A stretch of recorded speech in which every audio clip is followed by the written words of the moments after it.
jeden dodum, żeś w końcu przyjechał. Każeś tak długo był.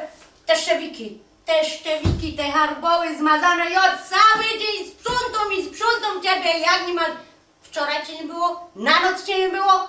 Czemu żeś dodum przyjechał? Jak dodum przyjeżdżasz, to ty mi normalnie już zawadzasz, chłopie. Ja, źle ci, z koleżankami na klachy, bez przerwy.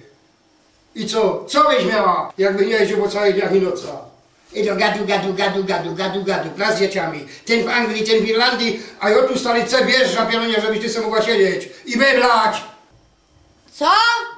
Jo godum z koleżankami, ale ty z tirówkami, to ci pasuje. A przede wszystkim chcę ci powiedzieć, że dzisiaj się nam powiększy rodzina, kochanie, tak.